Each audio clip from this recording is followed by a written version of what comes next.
Hey there, and welcome back to Mill History Talk, the podcast where we dig deep into the gears behind global conflict, strategy, doctrine, and everything in between, with history as our guide. Today's episode tackles a hard truth of military history. You can win battles and still lose the war. And we're going to explore why that happens and why great strategy, sometimes even with just okay execution, almost always beats brilliant tactics running in the wrong direction. Our theme?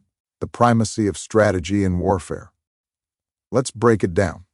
When we say strategy, we're not just tossing around a buzzword. Strategy, in its classic form, is the alignment of ends, ways, and means. That's military speak for asking.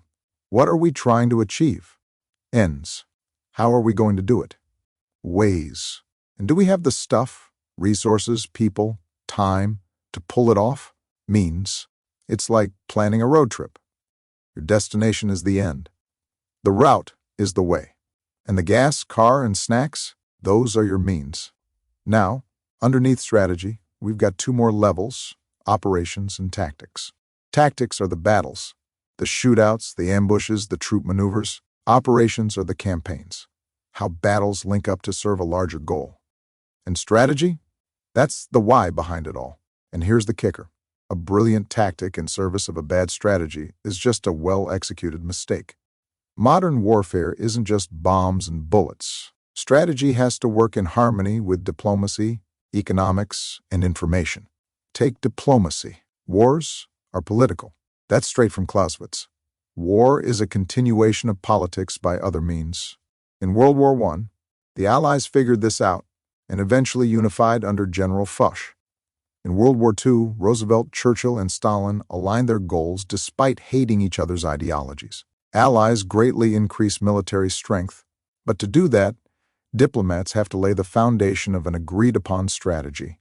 It does no good to have allies if the allies don't agree on war aims or disagree on the way to achieve them. Meanwhile, Germany during World War II. Well, Hitler tried to fight the entire planet by himself. Bad idea. Then, there's economics. You can't fight a long war on short rations. The U.S. in World War II became the arsenal of democracy, cranking out tanks, planes, and ships by the tens of thousands. The U.S. began to mobilize industry for war in 1940, a year before the war began. Germany? They waited until 1943 to mobilize fully. 4 years after they invaded Poland. That's not strategy, that's desperation. And finally, the battle for perception. Information campaigns, propaganda, legitimacy. These are just as vital as logistics. Think Vietnam. The U.S. won nearly every fight on the ground. But back home, support crumbled. The North Vietnamese understood the media mattered more than the battlefield. You can't gain popular support when your tactics end up destroying a village in order to save it. Let's take a few examples. World War II, the Allied masterclass. Sure, D-Day was a tactical triumph, but it was made possible by grand strategy, coordinating with the Soviets, planning logistics years in advance, and using American industry like a battering ram. The Germans?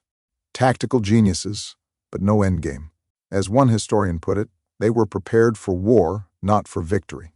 Vietnam, tactical brilliance, strategic void, the U.S. military dominated every fight.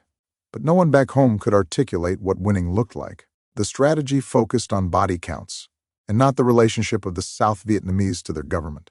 The enemy focused on what the people thought, both in Vietnam and in the U.S. Guess who won? The Gulf War in 1991, strategy done right, clear goals. Overwhelming force. A massive global coalition. We stopped at the border, didn't overreach, despite calls from pundits to continue on to Baghdad. That's the Powell Doctrine in action. And that's how you win fast, win clean, and go home. Here's the takeaway. Tactics win battles, strategy wins wars. You can be the best fighter in the room, but if you're punching in the wrong direction, you lose. That's why we need military leaders. Not just warriors, but thinkers. And it's not just for generals. Mid-grade officers, the majors and lieutenant colonels, are designing campaigns. They need to see the forest, not just the trees. Tactical leaders, captains and sergeants and soldiers, need to clearly understand why they are doing the tough work in the trenches. Because if our future wars are going to be won, they'll be won by leaders who can link a trigger pull to a political outcome. And that requires strategic literacy, knowing not just how to fight, but why we fight and what we want the world to look like when we're done. So next time you hear someone say, "We won every battle," ask them, "Yeah? But did we win the war?"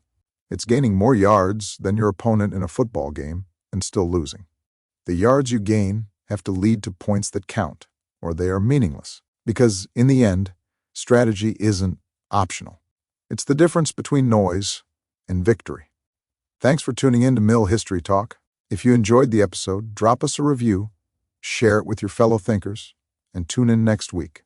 Until then, keep thinking, keep questioning, and never stop asking, what's the strategy?